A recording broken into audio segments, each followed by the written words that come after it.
This is a Dragon Blazer production, and I am the little boogeyman. All right.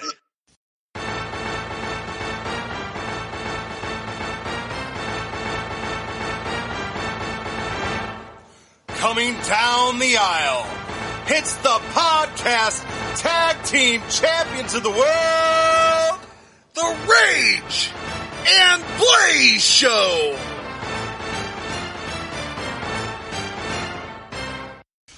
Welcome to another exciting episode of the Rage and Blaze Show. I'm Rage. And I'm Blaze. And today we're going to go back in time to 1994 and watch Survivor Series. You excited?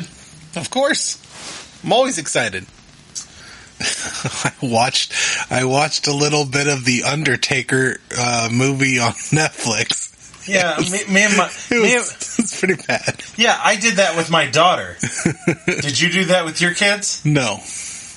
Yeah, well, it was something I did with my child. Yeah, well, which is what you should do. It is a choose your own adventure Undertaker movie. It's there to watch with your kids for Halloween.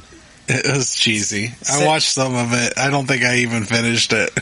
We watched it one time through, and then she goes, Dad, you want to go through and make some of the other decisions? No, honey, I'm busy. So we sat through it one time. Yeah, we're good. I'm sorry. I'm a good dad, but come on. I mean, do I gotta spend my whole afternoon watching Choose Your Own Adventure with this cheesy shit?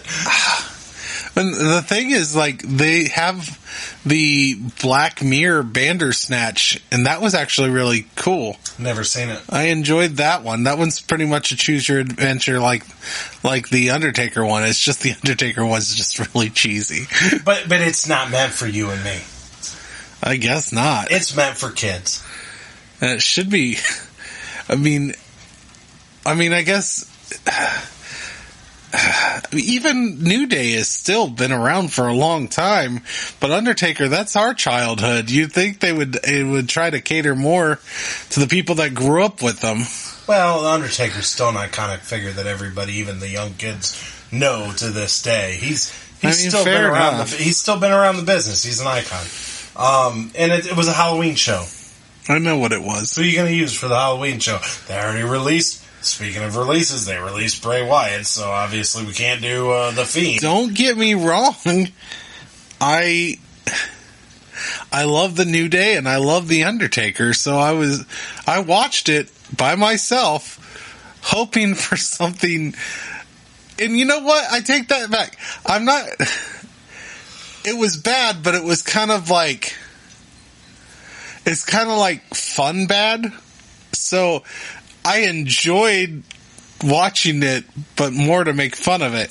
It's kind of how I felt about the new Halloween Kills. I haven't seen it yet, so let's, no spoilers here. A matter of fact, I actually had only seen the first two Halloween movies. I had never seen none of the sequels.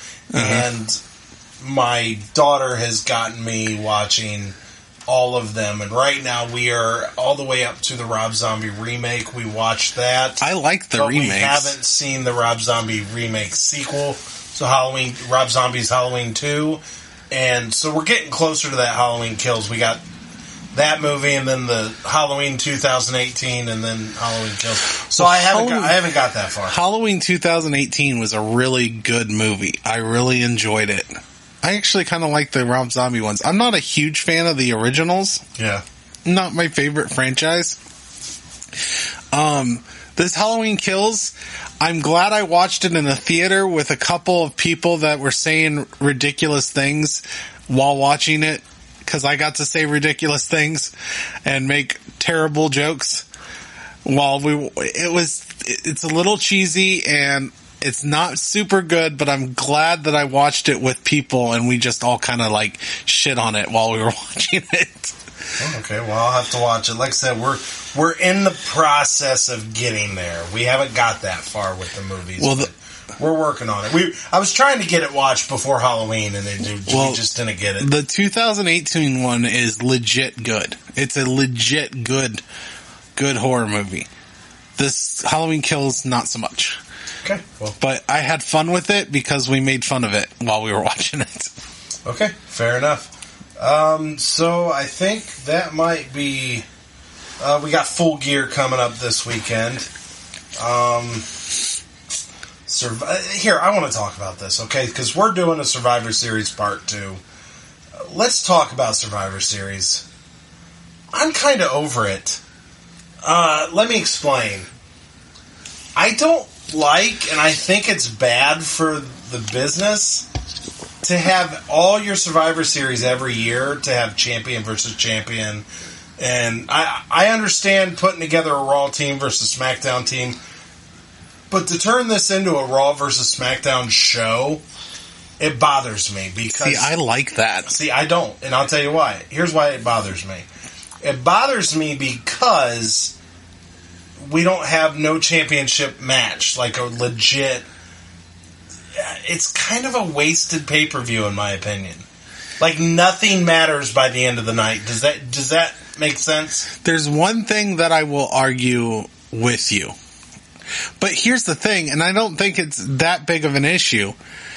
I kind of wish they did this, like, made a pay-per-view specifically for this.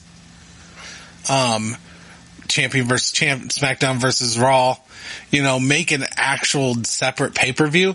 But if you get down technicalities, for the most part, Survivor Series has always been like that. They have matches of 4-on-4, 5-on-5. None of these, I mean, they'll throw feuds in there to, you know, enhance some of them. But for the most part, you know, you're not continuing like a major storyline. You're putting a bunch of group of guys against a bunch of group of guys and doing this really fun show.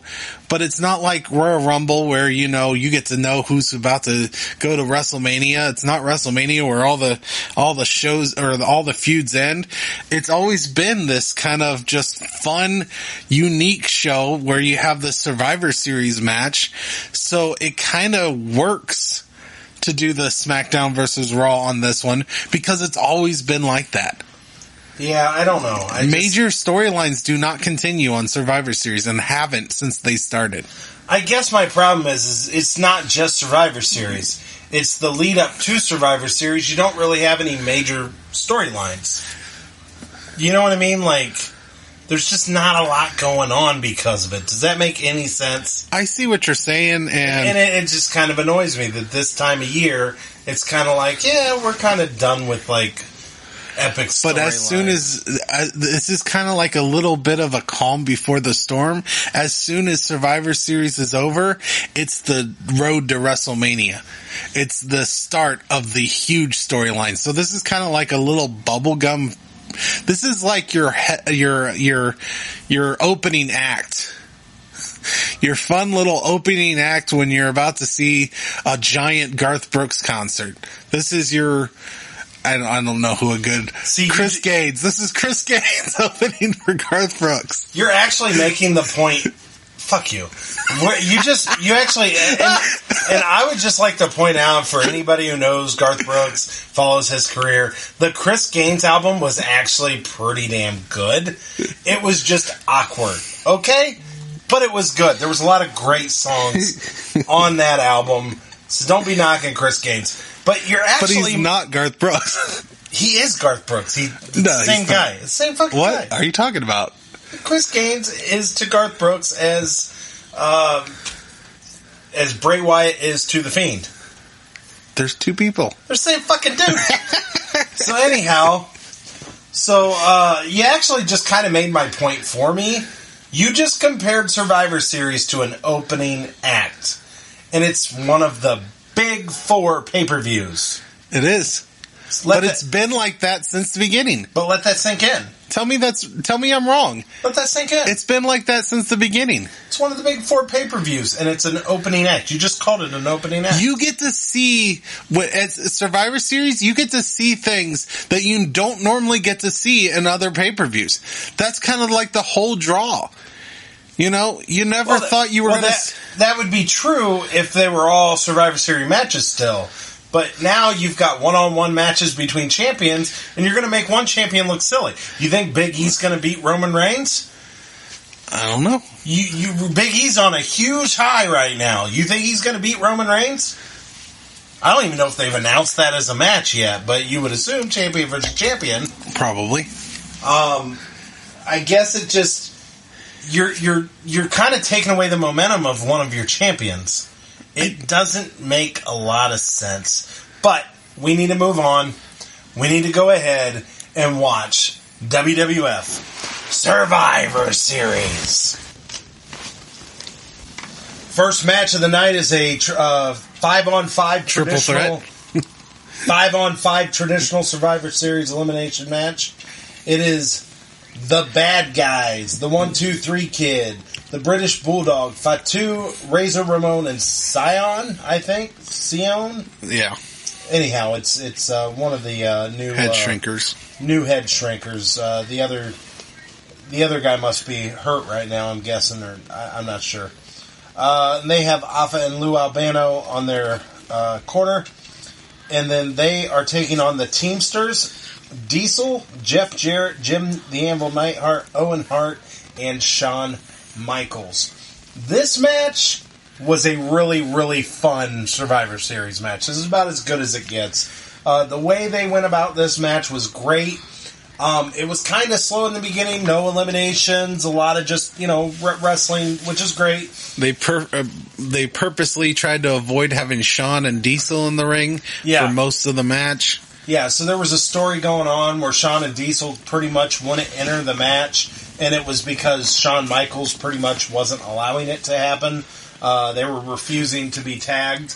But then finally Diesel gets in there and just clears house. Yeah, he jackknifes Fatu. Yep. Then he takes out the 1-2-3 Kid with the jackknife. Then he takes out the other head shrinker, Sion with a jackknife. And then British Bulldog gets counted out. Yeah, by Owen Hart and Jim the Anvil Neidhart. They're attacking him on the outside. They make British Bulldog get counted out. So that was the end of that. So then it was Razor Ramon and Diesel in the ring with all 5 Teamsters still available, and it was just Razor and Diesel. And basically, Diesel wears down Razor Ramon, gives him the jackknife powerbomb, and of course, when it's time to pin him, instead of pinning him, Shawn Michaels, that's when he decides, I want in the ring. But that wasn't enough for Shawn. Shawn not only wanted in the ring, but wanted Diesel to hold Razor Ramon up so he could give him a Sweet Chin Music. This did not go over well. Shawn Michaels' Sweet Chin Music's Diesel, and then all hell breaks loose. He chases him out the arena. The other Teamsters go after them, and the referee counts all 5 men out. Right. Which leaves Razor Ramon as the last man standing. Really unique and interesting way to end a Survivor Series Normally match. we don't like those, but it was fun. This was fun. Afterwards, you had Shawn Michaels go to the parking lot, get into his car. You had an announcer come and talk to him, and he said, I made this guy. I'm done with him. He'd be a 0 without me. If it wasn't for me, you wouldn't even know who Diesel is. And he threw his tag team title belt on the ground, and he drove away. Yeah. So, not sure what happens now to the tag team championships. Can't wait to watch Raw after we do this 2-part. This will definitely be probably a 2-part show. Right. But can't wait to see what happens there. I'm actually pretty excited to to watch Raw here. Right. Okay, so I'm going to go ahead and give this match 4 Sweet Chin Musics. See, I'm going to go similar. I'm going to go with 4 whoopsie kicks. Whoopsie kicks. Whoopsie kicks. He didn't mean to hit Diesel. I mean, come on. It was a complete accident. Diesel just got way too angry about that. Okay, so let's go ahead and move on to the next match. It is the Royal Family, Cheesy, Jerry Lawler, Queasy, and Sleazy versus Clowns R Us, Dink the Clown, Doink the Clown, Pink the Clown, and Wink the Clown. This match was exactly what I expected it to be. It was just a comedy relief. It was that's all this was. It was just jokes and I don't know. It was just silliness. That's all it was. But the royal family gets the win here. But after the win, cheating.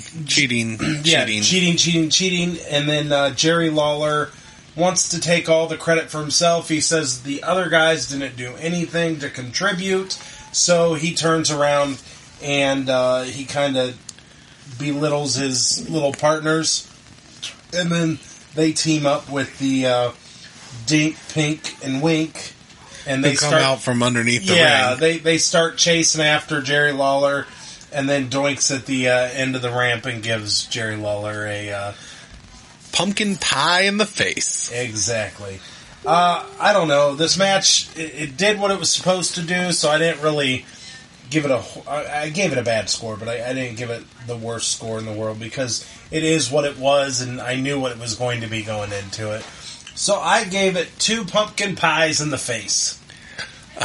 We're kind of going this similar route. I will say this for this match. This match was, there was a bit of a surprise for me in this match in the fact that I would not have predicted that Doink would be taken out first. Yeah, that was a shock. So that was a shock where Jerry the King Lawler, he pulls the tights and gets the takes him out. That was a shock because if I was to guess, it would have been the little people taking each other out like crazy, and then Jerry and Doink at the end. Yeah, so it did have a little bit of a surprise. So that was very different.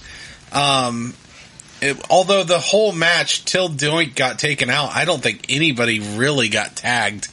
Like, they kept coming in and doing stuff. Yeah, there wasn't really any It was pretty rules. much just Jerry the King Lawler versus Doink until Doink got taken out. And then Jerry the King Lawler helped each one of them cheat to take out each one of the other Clown Patrol or whatever they were calling each other. Clowns Are Us. Clowns Are Us, sorry. Toys R Us ripoff. Oh, Toys R Us. Anyways. But, yeah, I'm going to give this, I did not like it very much. Okay. I'm going to give this, 1.5 wasted pumpkin pies. Why would you ruin a beautiful, tasty looking pumpkin pie like that? Yeah. Come on, Doink. It's a shame. I mean, it's one thing when they're cream pies. They're literally made for throwing in people's face. No, this was legit. But this was a pumpkin pie. I saw the pumpkin on Jerry the King Lawler's face. I was very sad. I love pumpkin pie. That was very disappointing. We are at that time of the year, too. We're about to go. It's almost time for my birthday dinner. It's coming up. That's right. All right, let's move it on. Okay, so the next match is actually it's listed on Wikipedia as a submission match, but really, it was kind of a throw in the towel match, if whatever you want to call it. Yeah. The only way to win this match is to have the person in your corner throw in the towel. You had Owen Hart and Bob Backlund's corner, and you had the British Bulldog and Bret the Hitman Hart's corner. And this was for the WWE Championship. And it was the third match of the night. Interesting decision there to make it the third match of the night. The match lasted 35 minutes and 11 seconds, which was very long. The match itself, this is probably the worst Bret Hart match I think we've ever seen I don't think it's a thing. It is. Bob Backlund is just boring as shit. Yeah, so this match was just very drawn out. A lot of submission holds, which can be fun, but there's nothing fun about 15 minutes at the end of the match of a that chicken wing is still going on 34 years later. 30 years, whatever. It's not 34. It's more like 37. Or no, 27. It's like 20-some. Stupid math. Anyways. A little off there. Yeah, it's still going on. Oh my gosh, that was the longest frickin' submission I've ever seen. I've never seen a submission. And the weird thing about it is at the end of the match, okay, so so Bob Backlund wins the title, but what happens is British Bulldog gets knocked out and decides to, well, at some point, that's called a coma. Yeah. British Bulldog takes a coma in the middle of the match. He's still laying to this day. Oh, that's not cool. Okay, well, yeah.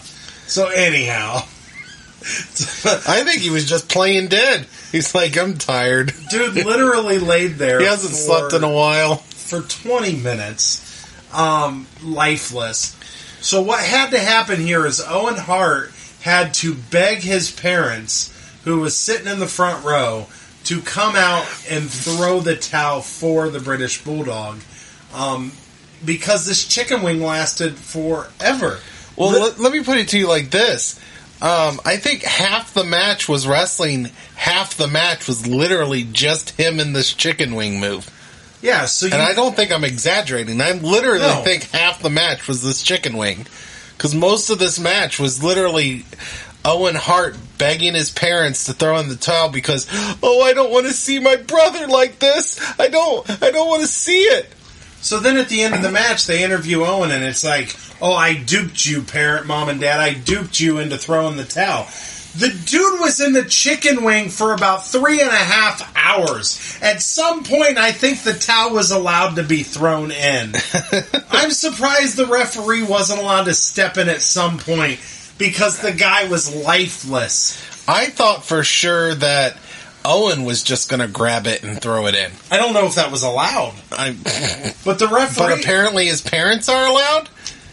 British Bulldog was the one that was supposed to throw it in, right? I guess. He was the one that took control, but apparently Owen's not allowed to... Which, in fairness, he is on the other side, so maybe that is true, that he's not allowed, or if the ref... maybe... But that's what I thought was going to happen. I thought he was playing this up and he was going to throw in the towel for British Bulldog. Or maybe go near the British Bulldog and make it look like the British Bulldog threw it in. Or I thought some shenanigans that were going to happen. And instead we get Stu Hart trying to not throw it in, but his mom just couldn't take it anymore, grabbing it and tossing it in. It was... I mean, technically, it was legit. Brett got screwed, but he didn't get screwed. He never got screwed. That's my point.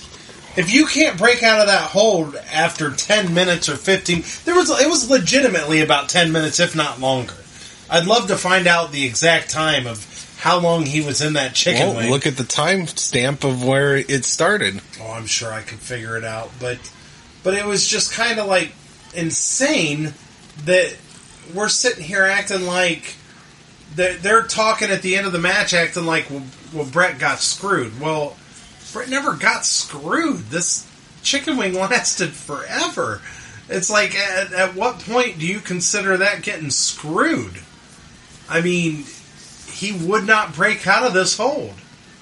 So it was a wild, just insane finish. I've never seen anything like that in wrestling. When we say wild, however, we don't mean that in a positive connotation. we mean that in the most negative way possible. This was a boring match. Okay, here it is. It legit is one of the worst. It's one of the worst title matches, possibly. I'm not exaggerating. I just looked, and at the hour and 28-minute mark, he gets put in the chicken wing. So we're talking an hour and 28, all the way to, I believe, an hour and 38 into the program. So yeah, this was legit. This was legitimately 10 minutes, about 9.5 minutes.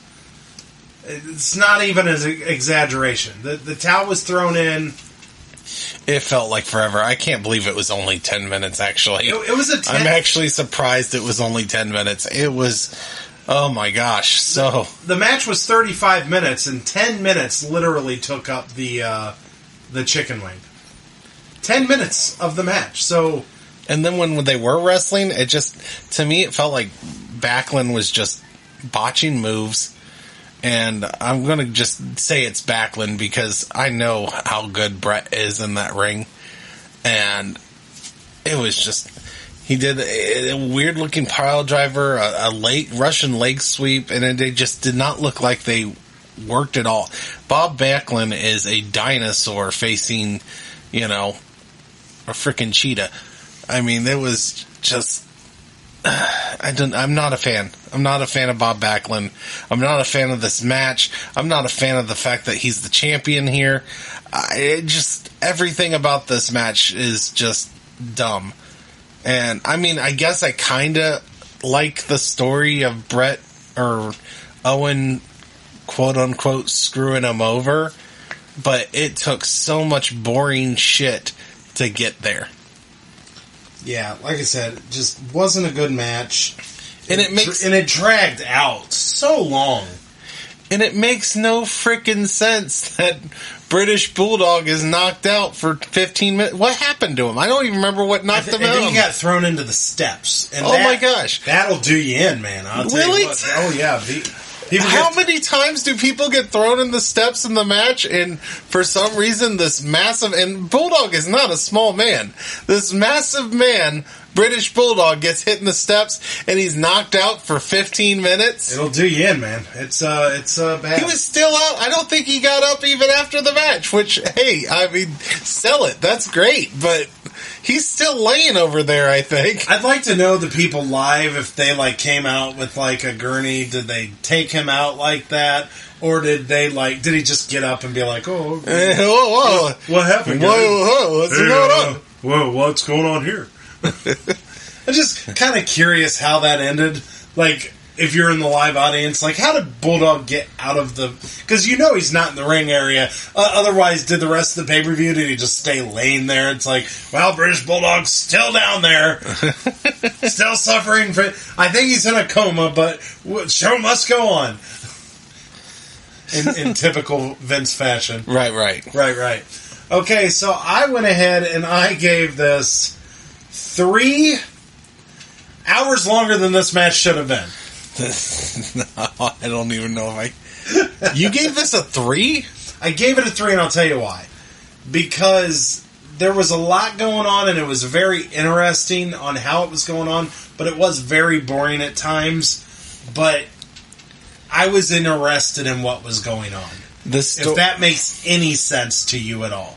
It wasn't the greatest wrestling match that Bret Hart has ever had, but there was an interesting enough drama to this match that it kept me... during the match, I remember talking to you, being like, I think British Bulldog's going to turn on him, because I knew Backlund won the title, because I knew Backlund was champion at this time, but I didn't know if it was this match, I didn't know how, but I kind of knew Backlund won the title, so it was a matter of how does it happen. I didn't look this up beforehand, this is just recollection of remembering, that I remember a weird champion, Backlund being kind of a champion at that time. And it would be a weird, odd champion. That's for damn sure. But I kind of thought some more shenanigans was going to happen. But then when British Bulldog got knocked out, I was kind of like, well, how does this match end? So I was intrigued in the story. So I gave it 3. So go ahead and give me yours. Okay, I guess I get what you're trying to say here. But I'm giving this 1 throw in the towel. I want to throw in the towel on this match because this was shit. And I think I'm giving it a lower score than it probably doesn't deserve this much of a low score, but I'm giving it a lower score, I think, partially because I know how great Bret Hart is in that ring. And I'm not saying but he was part of this. And it was terrible. It was, and I'm sorry, the interesting storyline does not save this being 30 minutes of my life I will never get back. 35 minutes of my life that I will never get back. I wish I could have thrown in the towel. This match was 34 minutes? Yeah, 35, I think. 35 minutes and 11 seconds. Yeah, I wish I could have thrown this in the towel in about 30 minutes ago. I mean, I did not like this match at all. Well, there you go. It is what it is. I mean, like I said, you just kind of... It was just one of them weird matches. It just... I can't believe you gave this a 3. This does not deserve a 3. Well, I'm sorry you feel that way. I just, I don't know. I was intrigued in what was going on. Not quite the match that was going on. But the story, it was an interesting, different... It was something different. So, I stand by my 3. I don't stand by it. Okay, so... I'm going to back away slowly from that 3. Okay, so the next match is the $1 Million Team. Bam Bam Bigelow, Jimmy Del Rey, King Kong Bundy, Tatanka, and Tom Pritchard. And they have Jim Cornette and Ted DiBiase in their corner. Versus Guts and Glory, which consists of Adam Bomb, Bart Gunn, Billy Gunn, Lex Luger, and Mabel. And they are with Oscar is in their corner. So, I thought this was a pretty good Survivor Series match. It was fun. But not as fun as the first one of the night. So, I mean, and then we got to talk about the one moment where Lex Luger tried to pin somebody who had already tagged out, and the referee started doing the pin. But immediately after he did the pin, he decided to do the whole clapping of the hand thing, indicating that there was a tag. But he still went and tried to, allow the guy to get pinned. I wanted to talk about when Lex Luger was throwing, like, clotheslines everywhere. Because he was, like, throwing these clotheslines, and a couple of them just did not look like they connected. But the person he clotheslined still was trying to sell the move, and it just looked really awkward. Did you see that?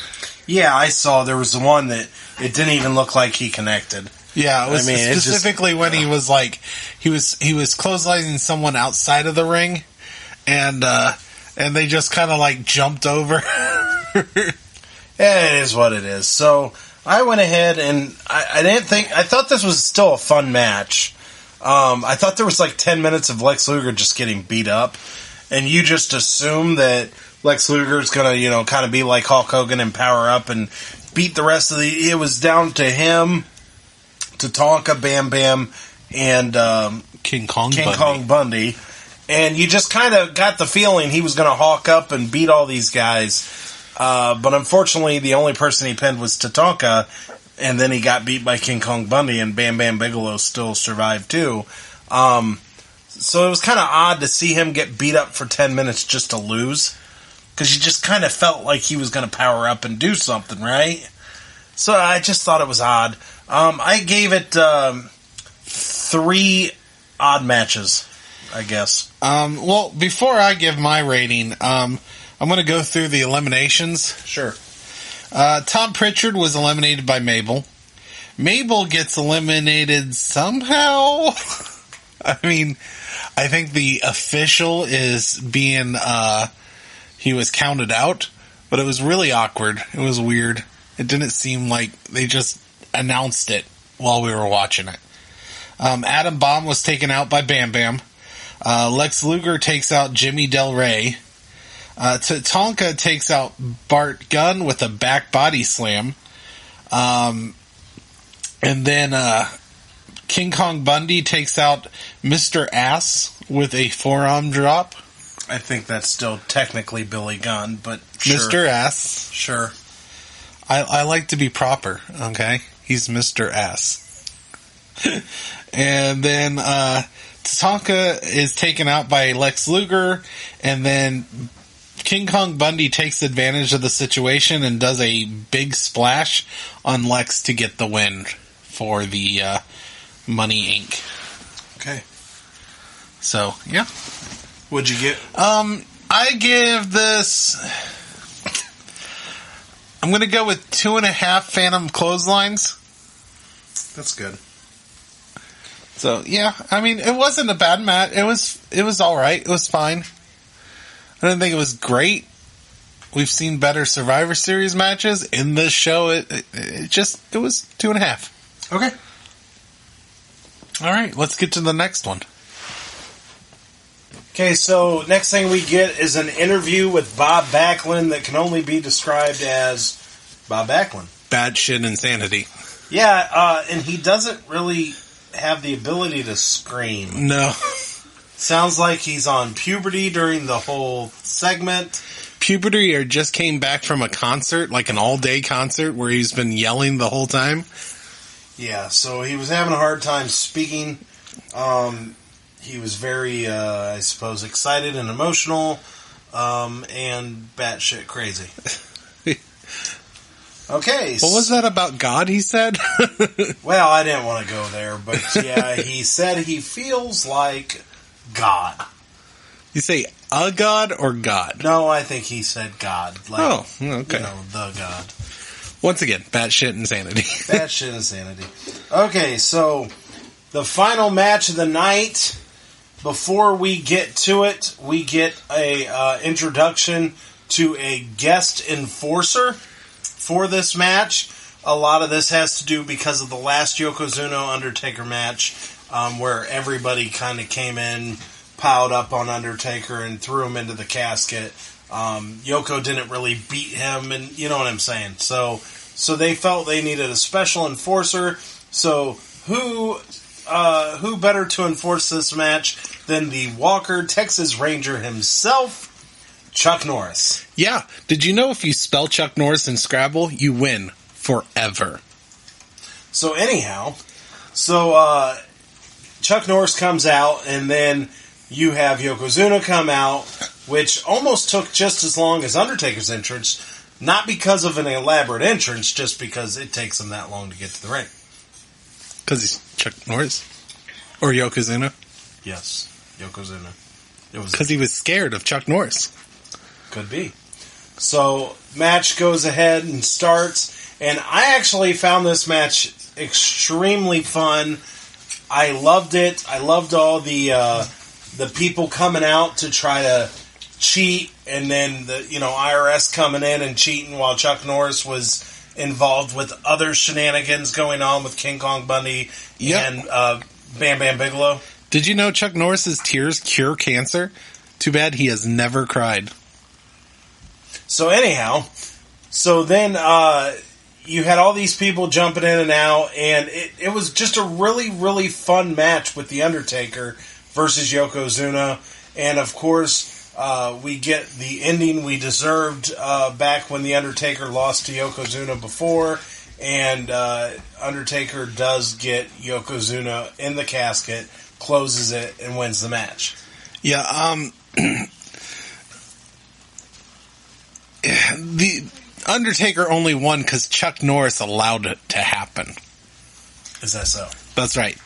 Because, the dinosaurs looked at Chuck Norris the wrong way once, and you know what happened to them. This is true. These are all facts, ladies and gentlemen. Facts. So I gave this 4 caskets. I'm going to give this the same number that Chuck Norris can count to. Infinity twice. So or 3. That's 2? 3. Okay. In theory, I think you understood what you were trying to say. You got any more to get out of your way before we move on? The dad joke count, man. Chuck Norris calendar goes straight from March 31st to April 2nd because no one fools Chuck Norris. Strike 4. Okay, get it all out. If you got any more, get when it all out. When the boogeyman goes to sleep every night, he checks his closet for Chuck Norris. Strike 5. Okay, give me one more. Chuck Norris can kill 2 stones with 1 bird. Strike 6. Chuck Norris could build a snowman out of rain. 7. Chuck Norris once had a heart attack. His heart lost. 8. You're done. That it? You get it all out of your system? Chuck Norris is the only person that can punch a cyclops between the eye. 9. Chuck Norris is the reason why Waldo is hiding. I was always wondering about that. That's an enough. Chuck Norris doesn't wear a watch. He decides what time it is. 11. Okay. The show Survivor had the original premise of putting people on an island with Chuck Norris. There were no survivors. 12. I hope your daughter is proud. I think we're going to end on the high note. Okay. Okay. So that does it for Survivor Series. Let's go ahead and see where all the matches and all that good stuff rank. Favorite match of the night. Okay, so best match of the night. I actually rated two of these a 4, so I got to make a choice. I'm going to have to go with the Survivor Series match where Team HBK took on Team Razor Ramon. This is Survivor Series, and I rated two of them a 4, and I thought that was a really good, well-done Survivor Series match. I did enjoy The Undertaker versus Yokozuna, but this is Survivor Series, so I'm going to go with the Survivor Series match. I'm also going to go with the Survivor Series match between HBK and Razor Ramon. I think it was the best one. Also, I don't know if you know this, but Freddy Krueger has nightmares about Chuck Norris. Is that so? That is so. Okay, let's move on to the worst match of the night.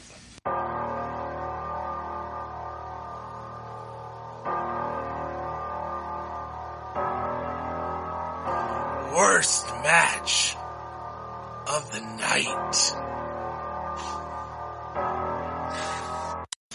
Okay, so the worst match of the night, I really wanted to do Team Doink versus Team, King Lawler, but that Bret Hart and Bob Backlund match was bad. It really was. It was just a rough match.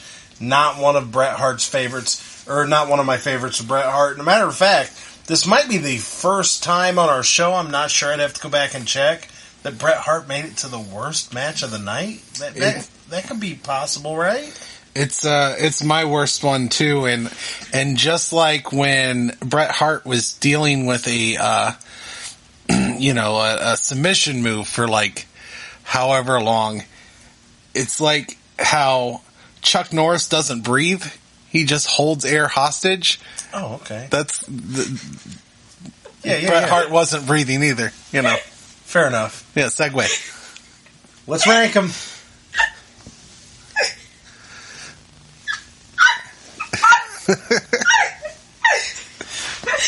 Just pay no attention to the sounds. We kidnapped a dolphin.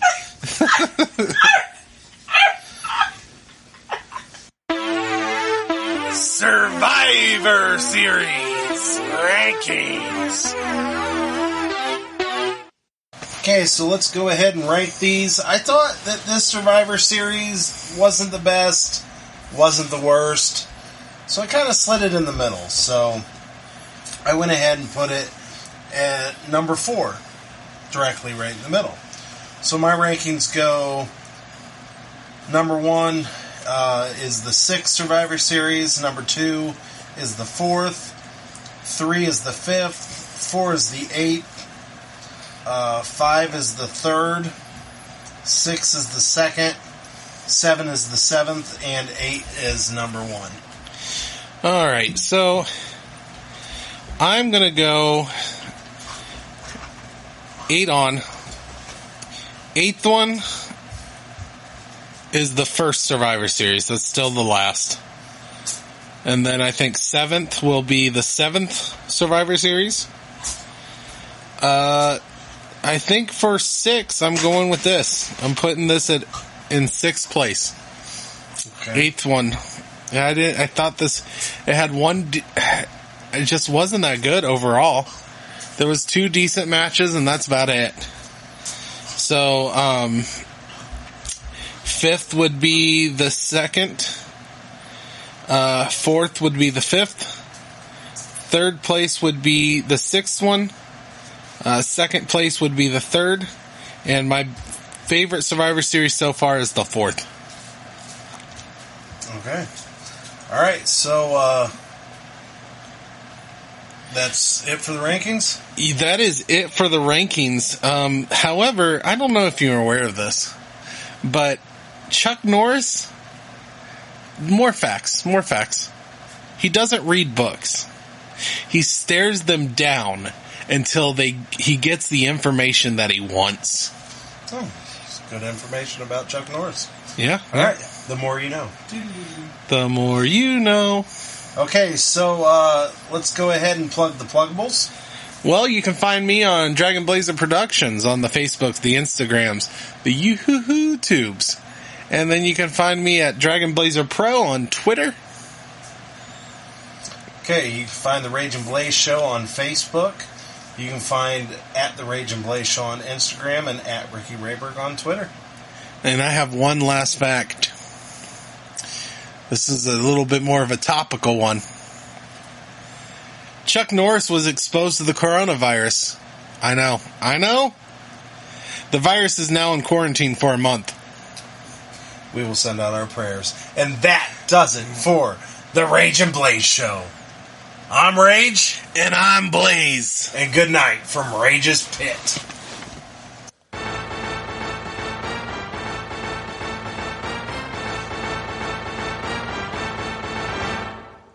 And here is your winners, and still podcast tag team champions of the world, the Rage and Blaze Show.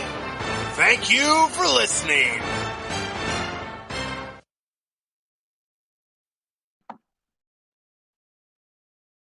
Hey everyone, this is Blaze from the Rage and Blaze and the Boomer and Blaze Show.